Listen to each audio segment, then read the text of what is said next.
When I first got married, I used to think that marriage was about building a life with my husband. I didn't really realize it meant fighting for my place in his family. From the beginning of my marriage, I was expected to prove myself. I was told things like, you need to learn how to take care of my son. Marriage isn't easy, you'll see. And God forbid you have kids anytime soon.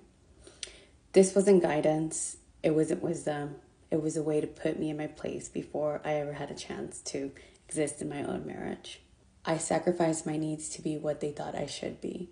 And no matter what I did, it was still never enough. Even when I gave, I was still criticized. Even when I tried, I was still judged. Even when I did everything right on paper, I was still made to feel like I was wrong. And for too long, I thought that I had to fix it. I thought that if I was just nicer, was more patient, more understanding, they would finally accept me and see who I truly was and see my heart.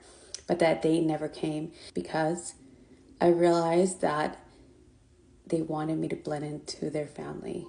Necessarily, more like they wanted me to be a part of their enmeshment. There was no space or place for me to be my own individual self.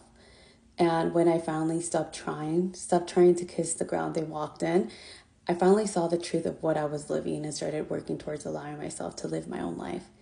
But getting there wasn't as easy at all. The shift took time. I learned to stop seeking their approval, stop explaining myself, and stop believing that I had to work hard for their acceptance. And I stopped allowing others to dictate heavily over my life.